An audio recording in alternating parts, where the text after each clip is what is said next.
the difference of this branch of psychology from other branches? Now, the main concern is the everyday physical environment. That is not to do with artificial environments like you sit in a lab. And there are many studies like that. You sit in a lab and scenery is shown to you, and then you assess whether you like it or you don't like it. That is definitely one way of research. There's no research is better or worse than the other. But environmental psychology deals with everyday environment. Which means you would actually, the respondent would be at the scene, and they would look at a scenery maybe, and their reactions would be assessed, or you would get self-reporting. So that's an everyday environment. It's not an artificial environment. This is another example here. Psychology studies. There are many psychology studies on education and students learning and how they learn.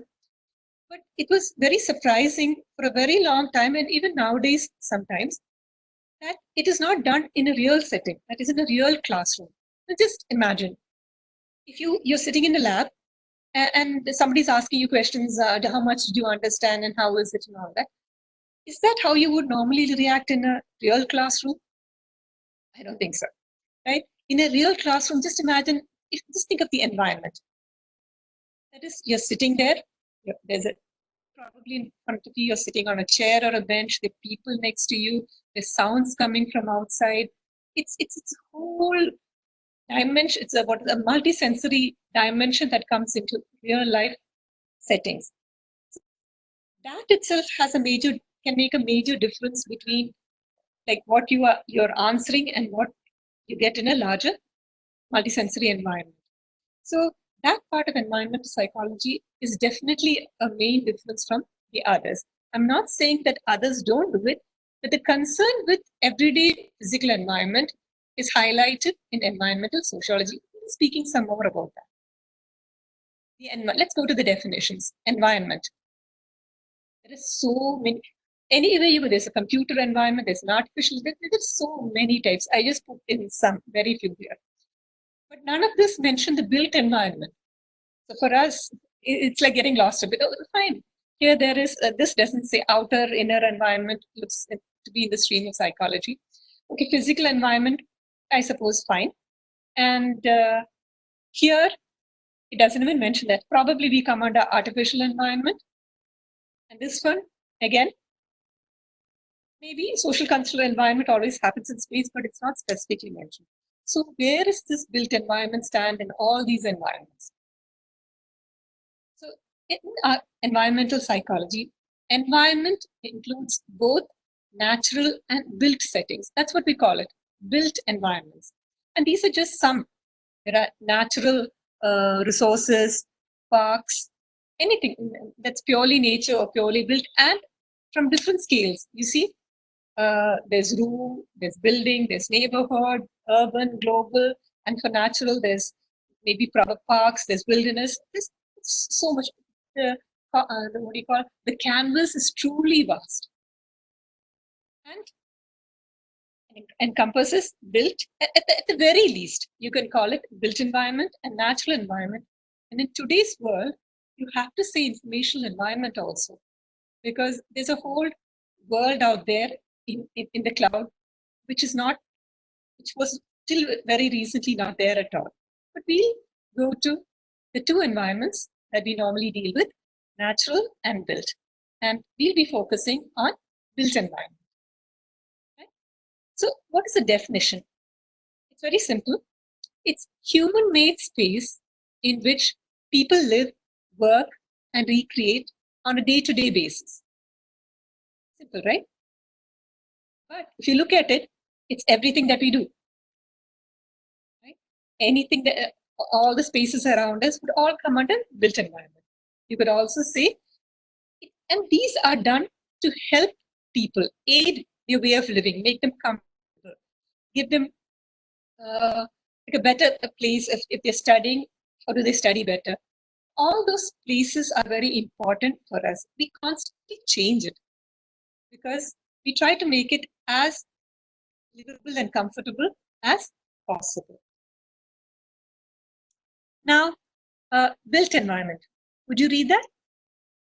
It's created of the natural environment, because that's one thing we all should agree on that there is nothing that doesn't come from the natural environment. Maybe it comes to us altered in several forms, but it is the natural environment that we get everything from. So the natural environment, it's created out of natural environment by people for their use, as we said earlier, to aid living. And the design scale changes from macro level, town planning, urban design, landscape, regional planning. It can go on macro scale to micro level. If you think of a building, it can be the architectural details, construction, then you come to the furniture, hardware, details of that, products. So to that scale. And to understand the scale of interventions, you should take a look at this. It goes all the way from details, all the way up to policies. Now, design comes within the architectural realm. Urban design overlaps on between and planning.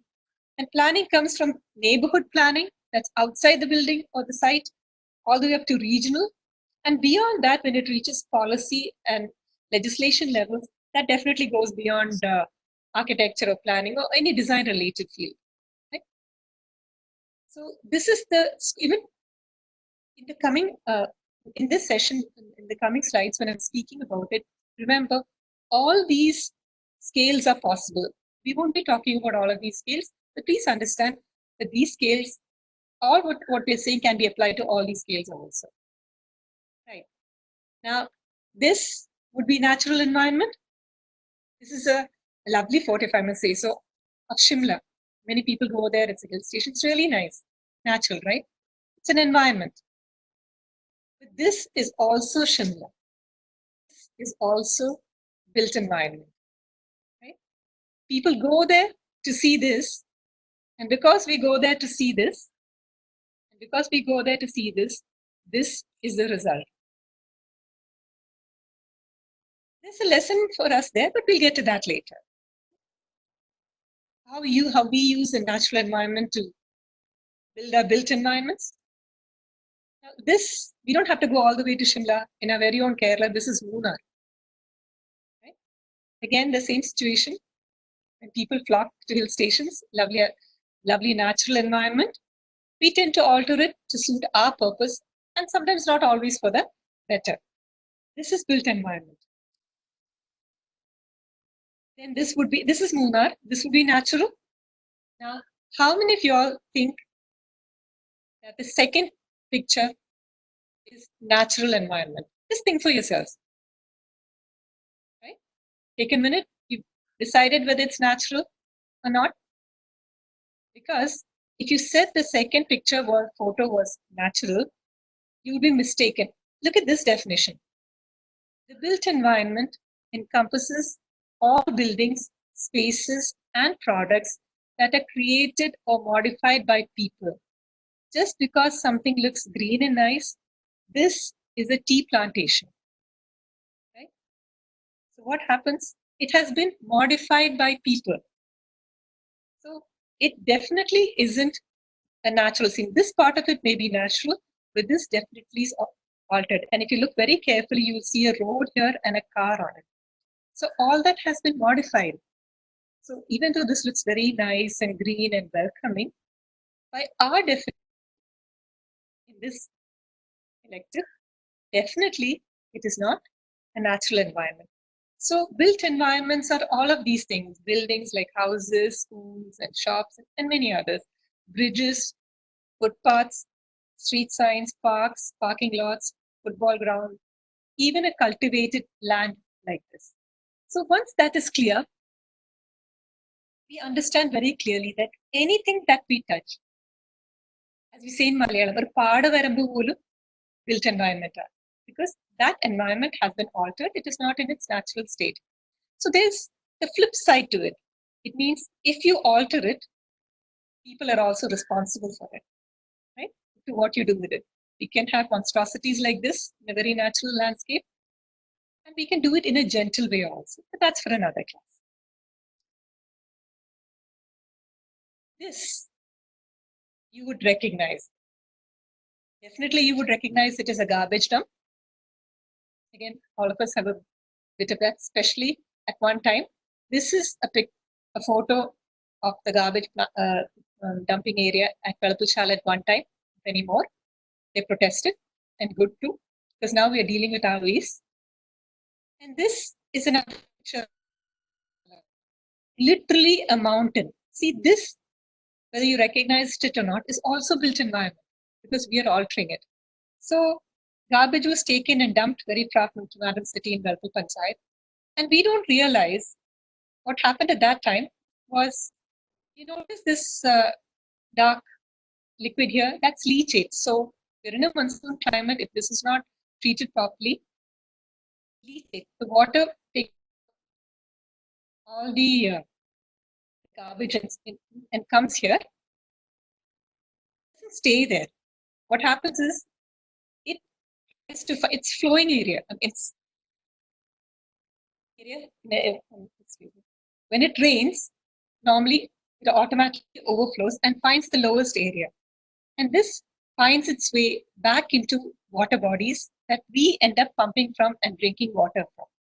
Of course, I suppose it's treated, but this is what happens.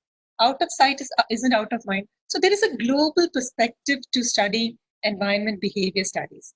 In fact, one of the major areas in environment behavior studies, especially in environmental psychology also, is how people behave towards the environment. Environment as all the surroundings around us, not just built environment. So dumping of garbage, psychology that goes behind it, or are we providing environments? Do we have dustbins so that people don't have to litter the street? Street furniture that prevents this, the mentality that prevents this, all that would come as one aspect of our study also. I did say our subject is very vast. This is built environment, maybe not garbage. This is built environment. I'm sure you will recognize it. Photos, this is the slums of Dharavi, right? And you can see high density, low rise, very, very high density. It's in the news currently. And the rest of Mumbai, real lack of space going higher and higher. This is also built environment, what we would call the concrete jungle. And within this area that's so tightly packed here are places like this. Now, this, I'm very sure the people didn't choose these environments for themselves, but they live in them. And look how dangerous and unsafe it is. Little children walking along open drainage, all this, we all know what the situation is. So understand that all this is built environment, and not just those lovely pictures we see of interiors and exteriors well lit up and say, this is architecture, this is environment behavior studies. No, this is the flip side of environment behavior. And it's also worth studying, even as a lay person, to understand our effect on the larger environment. So let's get back a bit more to our topic. We spoke about environment. Let's learn something about behavior. Right? Behavior. Now, this definition I particularly like, because we all thought of behavior as thinking something or doing something. It's not only doing, it's also refraining, which means not doing or even tolerating. Even if you're doing nothing, you're tolerating behavior, right? So all these forms of doing and these are linked to our subjective valuation. Subjective means that we, the individual, are deciding whether we are doing, refraining, or tolerating. It is subject or individual oriented. And behavior rises definitely from the individual first. And Weber, he linked behavior. Please understand, it's also there in several psychology topics also. But in our specific environment behavior studies, Weber specifically said we should think of it as environmental behavior. And he defined it as any behavior which affects the physical environment. So what we spoke of earlier is environmental behavior, whether we consciously do it or not. It also means while I'm sitting here and talking to you, my behavior in this specific setting is also a form of environmental behavior, right? So we need to understand environmental behavior is what we're really talking about when we say behavior in this session. Now, look at how other people have looked at it. Stockholm in 1997 is a function of intrapersonal processes and environmental dimensions. I sees it in a different way, but this is particularly useful. See, it's so simple to understand. Intrapersonal. Interpersonal means of the person themselves. There are physiological and there are psychological processes. Physiology has something to do with the physical things, like you tend to sweat and then you try to move out of the place. Or if you see something that you really like, people have proved that your pupils dilate. Or if you're worried, or you're tense, or you're scared, or even if you're happy, actually, there are chemical processes happening within you. So there are physical and chemical processes that happen as an interpersonal processes. And then, of course, the psychological process. See, the basic psychological processes are perception, cognition, memory, attention, all that depends on an individual. Like, I have my memory, I can't lend it to somebody else, so we can't have a group.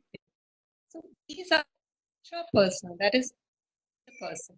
And then he also said part of the function is there are environmental dimensions. And this is a fairly whole definition. I mean, concept thing. There's a physical side, we could also say there's physical and spatial, looking at it from our point of view. There's social and cultural dimensions of the environment. So all this together determines how we behave. Let me give one example of interpersonal process. For example, if you are an introvert, it may not matter what your environmental dimension is. You may tend not to move around too much till you're comfortable. So definitely your behavior is a function of both intrapersonal and environmental dimensions. Then specifically environment behavior studies. So we looked at what environment is, and we said it is focusing on built environment, which actually includes a lot of things. And then there is behavior. And what do we mean by behavior? Environmental behavior, how we behave in an environment. And this in architecture, let's see.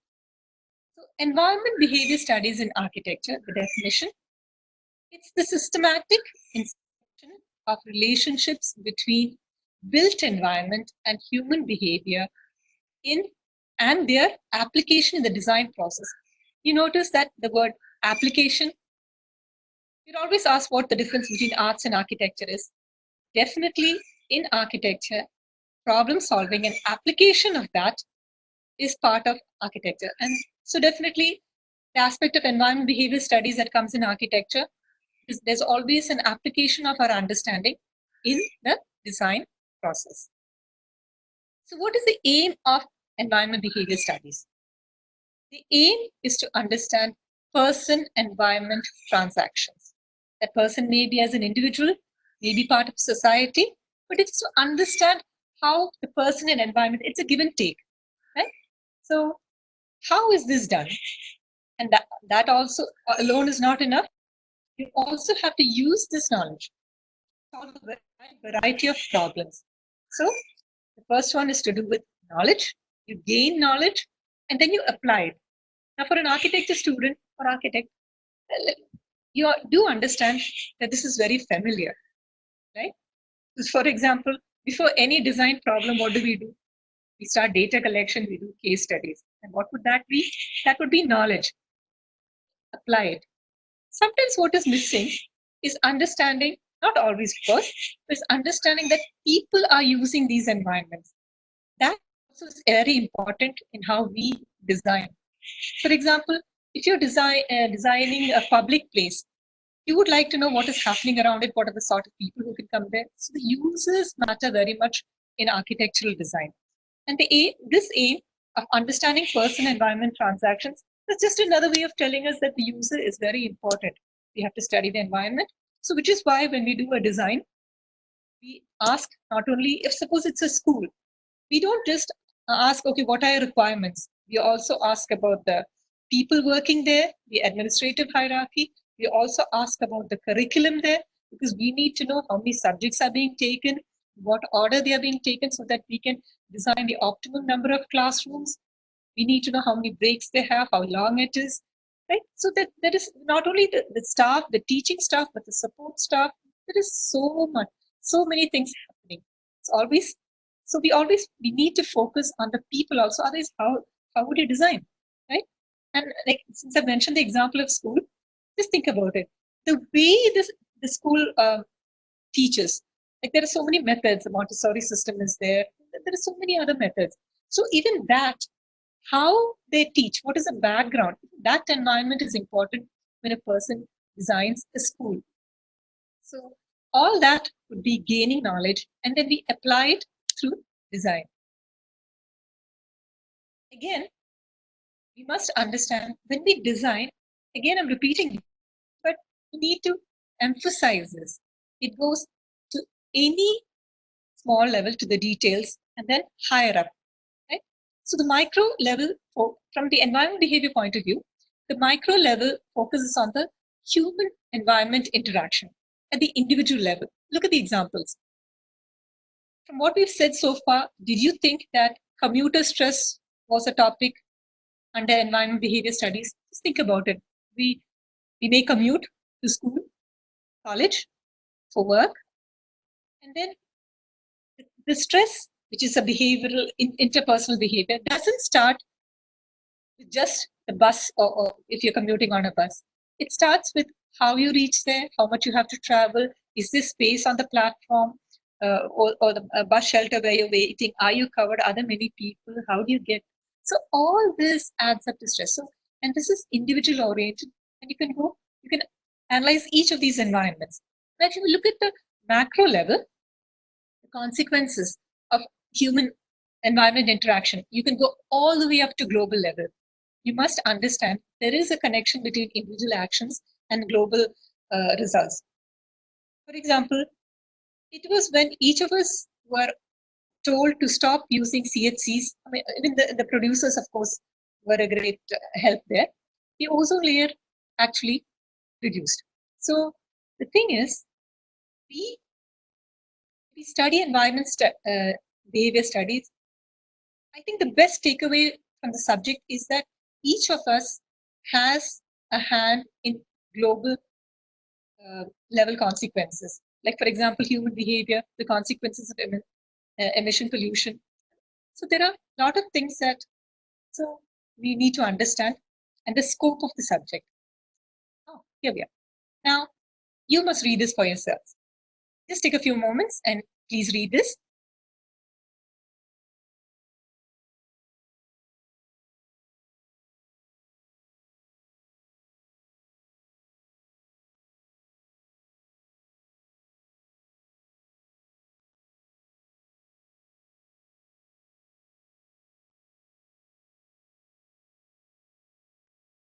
Just look at the sheer variety, and this is only as much as would fit on a page, right? Look at the variety of fields, and each of them can be connected to architecture. Like, for example, if you thought sustainability and climate change is not, think again, the way we design our houses, our buildings, that definitely is connected to architecture and the choices we put into it, right? Psychological aspects of resource management. Surely you can connect this with environment and behaviors. This is more familiar for most students. Design and evaluation of workplaces, schools, all these areas. Cognitive mapping, spatial cognition, wayfinding. How many of us have stood in front of a "You Are Here" map and simply have not been able to figure out exactly where we are? So there's a lot that we can do at any level, to that detail, to design of campuses, whatever. So all that, I think I've been repeating that quite often. Now I'll just take it as said. Okay. And just look at the areas of application.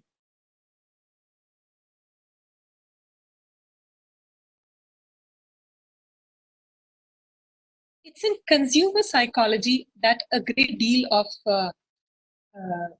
research has been done, because people, when they sell their products, they want customers to buy it. But for large portion, this the studies that are done under consumer psychology, they're funded and usually they're kept secret. But a lot of this we see now, public health, crime prevention, especially crime prevention through environment design. And many people, I hope you have heard of it. If not, I'll just mention this sick building syndrome. It is a fact. If you haven't heard of it, it may be a surprise that buildings make you sick. Excuse me. For example, if it is designed without ventilation, without proper ventilation, if you have the southwest sun pouring into a room where you are studying, you can't concentrate, you get headaches. I had a friend who used to get migraine solely because he shut the door at night till he realized that and opened the windows. There went his migraine. I always say this is important for us before we even approach medical professionals to understand how much of our environment is causing us to feel the way we are. Ergonomics, if you don't sit or work properly, we get stress-related injuries. In fact, in Bangalore, I've heard there's a hospital just for IT people's stress-related, physical stress, like, their keyboard, their wrists, their necks, just for that, right? So the way, as architects, I think the better term would be designers, or even better term, environmental designers. Each of us can intervene in each of these fields. And look at all the disciplines, so many. It's nice to know that the subject we are studying is giving us a base in which we can intervene in all of these areas. It really tells us how even architecture is such a vast subject.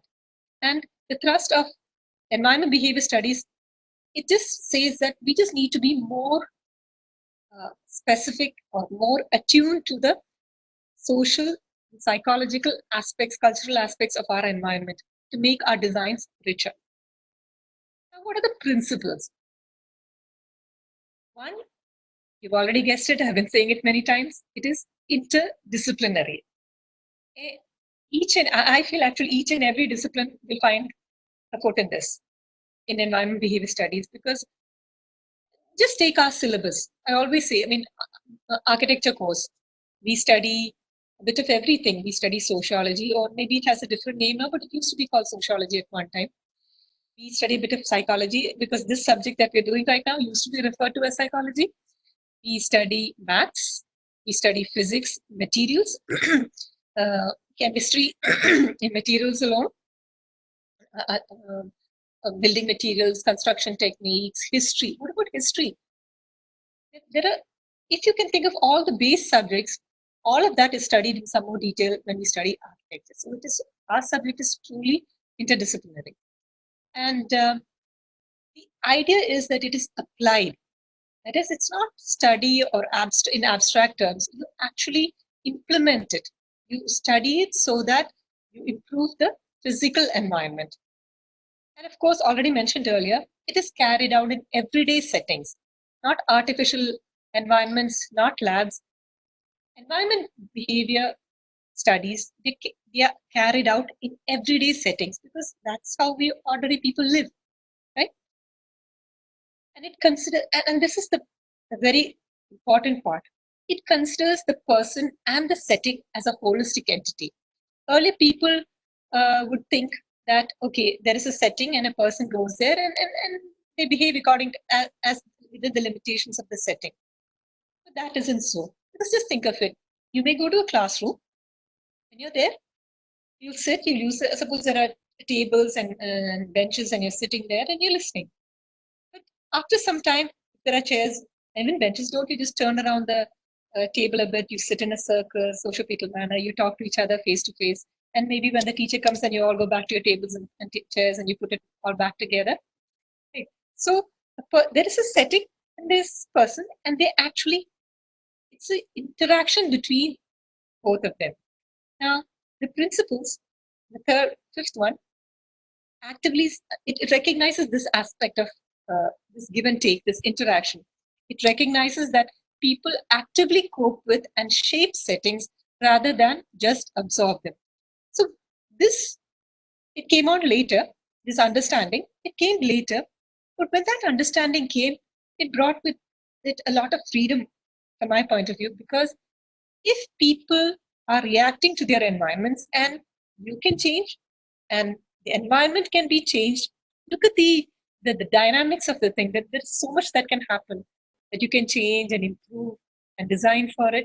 So all these principles, so this in a way is exactly what sets environment behavior studies from other aspects of psychology or other studies. So I still feel this is very much a part of architecture. I can see nothing in this that is not architecture, but this is principles of environmental psychology and environment behavior studies. So let's go to the origins, because it's part of your syllabus. We'll go to that. How did this subject come about?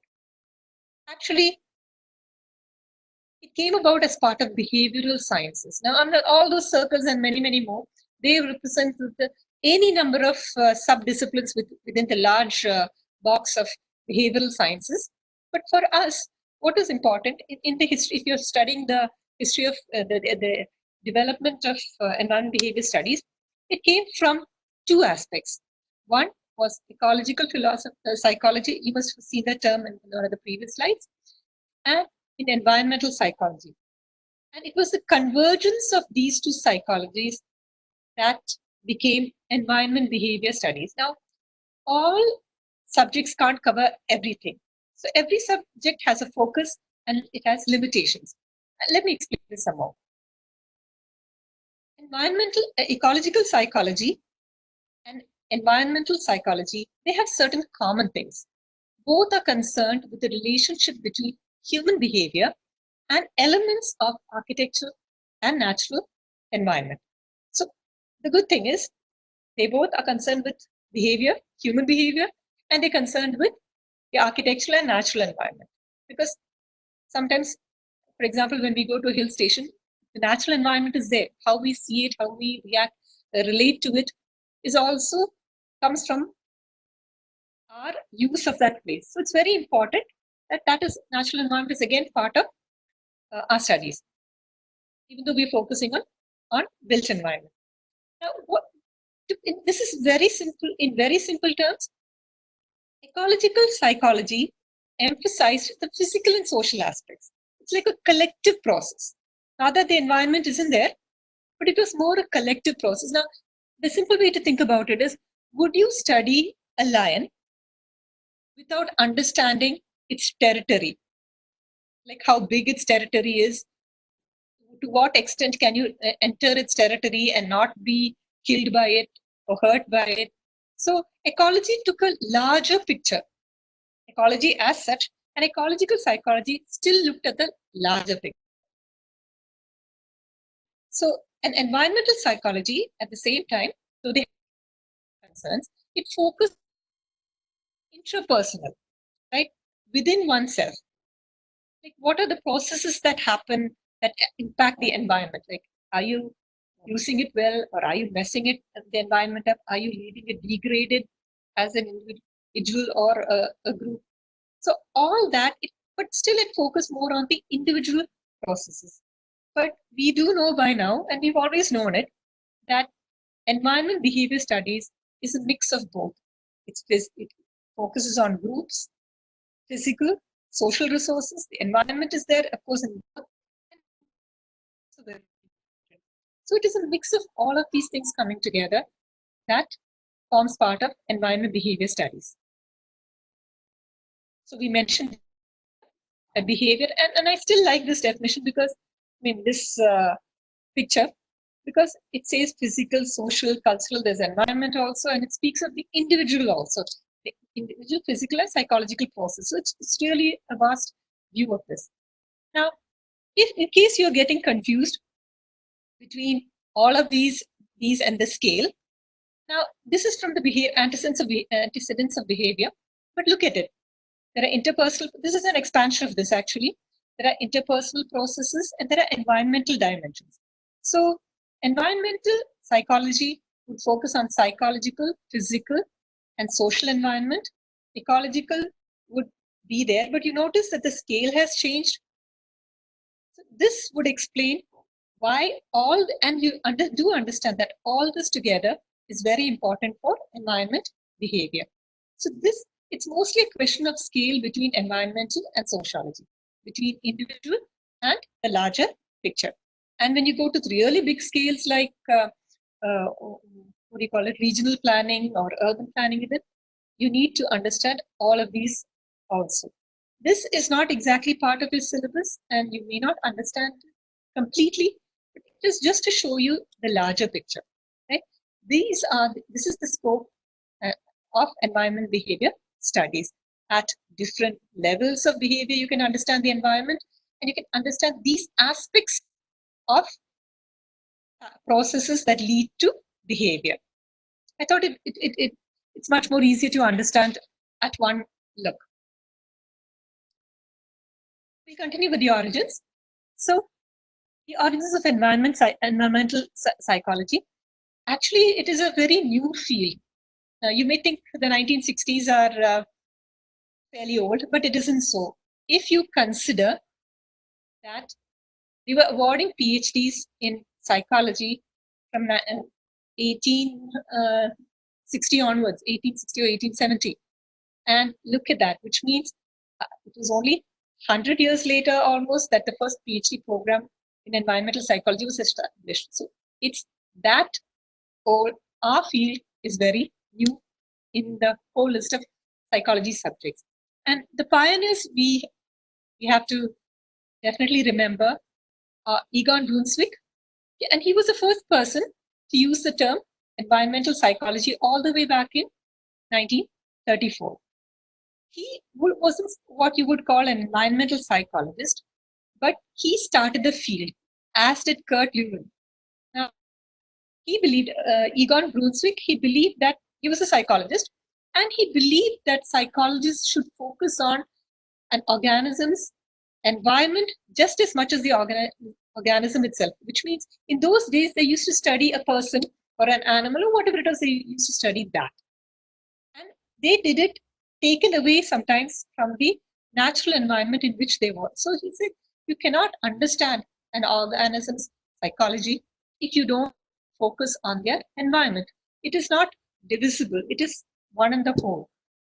And he said he believed that environments could affect us even without awareness of the environment. But I'll give you an example.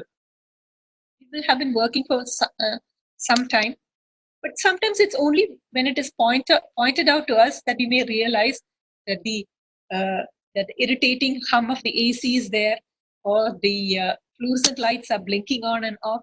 We may not even notice. But these can sometimes make us very tired. The constant humming or noise, if there's continuous noise outside or within the building or outside the building, we tend to tolerate it. Remember, behavior is also tolerating. We tend to tolerate it and we sort of shut it out of our sensory spectrum, but still it has an effect on us. Even noise that we ignore can make us deaf, right? Something like that. So he recognizes way back and said, that is why environments have to be studied. You can be irritable without knowing that your environment has made it so. And Kurt Lewin, he also said the same thing. So around this time, the same time, people started saying that the environment is very important. In fact, he said the environment was essential, not just important, essential for determining behavior. So you need to understand it. So he emphasized that research should be driven by real-world social problems and should strive to solve these problems. Remember, we just covered that. So even the pioneers spoke about solving real-world problems. It must have an application. So while they didn't actually work as environmental psychologists, they inspired other pioneers in environmental psychology like Roger Barker, Robert Sommer, and others. So when the term started coming up, actually in the late 40s and 50s, it was actually characterized as architectural psychology. Now you know why I mentioned that in the beginning, right? And these focused on psychological processes and human interaction within the built environment. So within an architectural environment, remember the built environment is much larger than that. So within an architectural environment, they focused on the individual or the behavior. So the problem was to improve human well-being and satisfaction by designing or altering built environments. That's what we do. We design, we alter built natural environments, and we build and design. It was in the 1960s that a rapid growth came in environmental psychology. There was an increase in research on environmental issues, like how human activity is negatively influencing the biophysical environment. And you may note that it is around this time that the first people who started speaking about climate change, this was the time, because they realized if we are going on at this scale, there won't be much of an earth left, or it'll be a very degraded earth in the very short term also. So there's one aspect of environment behavior studies that focuses mainly on that side. And there were more studies on this also, on how anthropogenic problems, another way of saying how human-generated problems such as noise and pollution, it affects not only the environment, but also human health and well-being. So started building up in these areas, and there were some pioneering studies which will give you some idea of the directions in which people started moving. Barker and Wright, they studied behavior settings, and behavior settings have a specific definition. They are, in fact, I think of architecture again as a behavior setting, because there are social rules and there are physical, spatial aspects of our daily lives. And they said in these settings, we tend to behave in a certain manner. For example, think of, why don't you try it? Think of 3 spaces which have seats in them. Okay, lengthy seats, 3 spaces or benches. Okay, I'll give you some more time. 3 spaces. Okay. Now, if you think behavior is only because of the physical setting which has these seats, think of those seats in a classroom when a teacher is present and a teacher is not present. Think of the same seats in a row in a courtroom. Think of those seats in a church.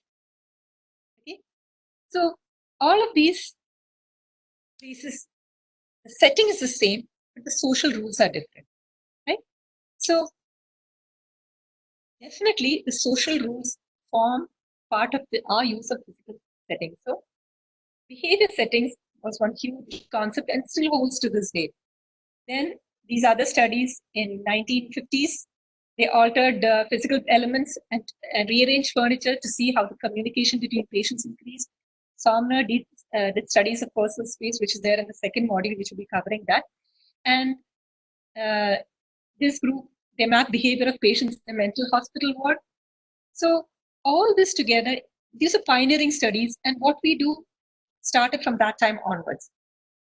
Now, environment behavior studies, if you take that specifically and not as an extension of environment psychology, it developed from the confluence of architecture, urban design, urban planning, that we could club all of them together and call them environmental design, and social and behavioral sciences, which is very important to the design of all of these areas. And Moore in 2004, he said we shouldn't even call it environment behavior studies. We should call it environment, behavior, and society. And this picture here is from a paper of his in which he says, just look at the number of disciplines that come here. There's environmental design and in the built environment, and there's social sciences. And this is just the larger picture. As you've seen earlier, there are any number of sub-disciplines and other disciplines also. And this emerged from 2 sets of complementary concerns.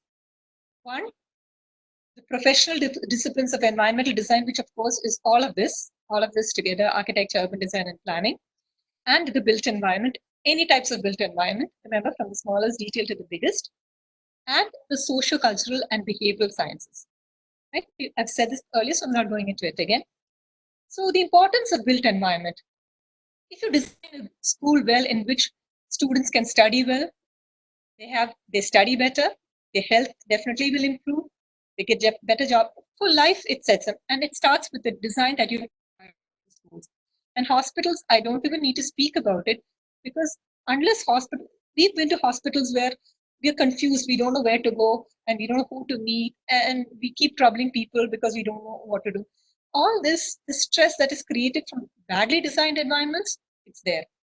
And you must understand that a study says that people in a developed world, they spend 85% of their life inside a building or inside a built environment. I would say an average person here would spend at least, and it's a reasonable estimate, 95% of their life in a complete enclosed form, either in a building or traveling or car. How many of us really go to a forest or a lake which is totally away from from the built environment? We don't. Just think about it. So I don't know. I don't have the statistic, but you could say 99% of the time. So that's how important built environment is. And it affects the design affects indoor and it's indoor and outdoor physical environments and social and psychological environments. And all this affects quality of life. These boys playing gully cricket here, people will adapt their environments. They will make use of it. But what is the quality of life? And this, in a completely built up area, when there's a terrace like this where you can sit in the shade and have some plants and look out, the quality of life is definitely very different, isn't it? So the need for studying behavior in relation to environment and vice versa. Why? We need to understand how does architectural design affect behavior and social interaction, personal performance, and individual functioning. The need for the study is that we do not live in a vacuum. In every moment of our lives, we are in one place or another, interacting with and within that place. So this is what we intended to cover in this session. You will see that all this has been covered, the definition of these three terms: environment behavior studies, its origins as environmental psychology and as environment behavior studies, the principles, the relevance and scope, and the focus area and the difference from other branches of psychology.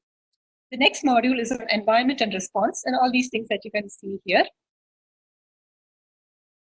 So I hope that this has been of use to you. Have a great day. Thank you. Yeah, thank you, ma'am. We have a question from Anakha V. Nath. So Anakha is asking, how can we relate environmental psychology and evolutionary psychology?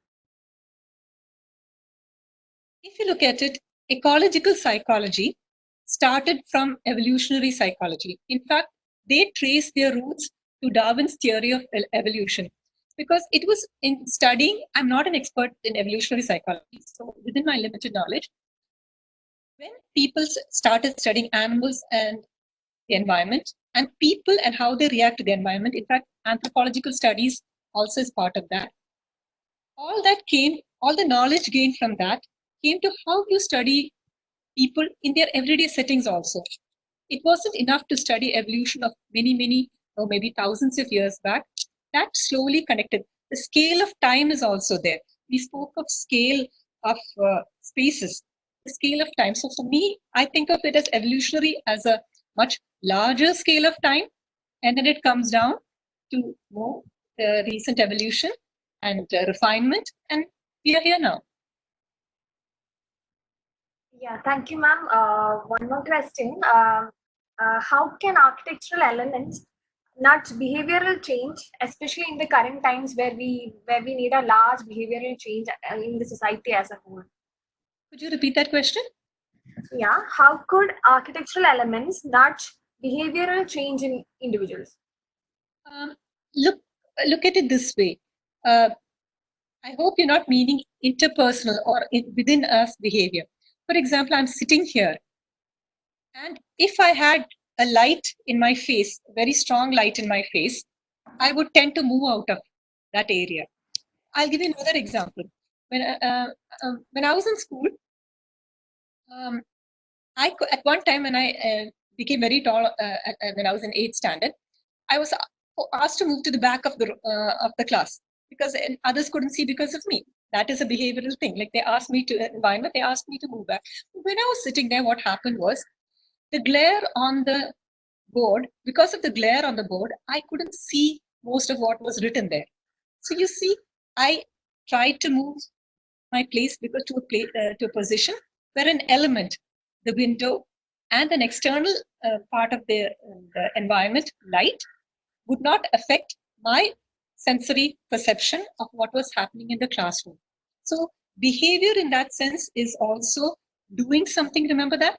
Doing something, which means making or moving yourself so you're comfortable. So you move your chair, you move your desk so that you're comfortable. So I spoke of a fixed element, which is a window, a variable element, which is what is happening outside. The light can come and go that way. So these elements do have an impact on how we behave. If you don't, another example would be privacy.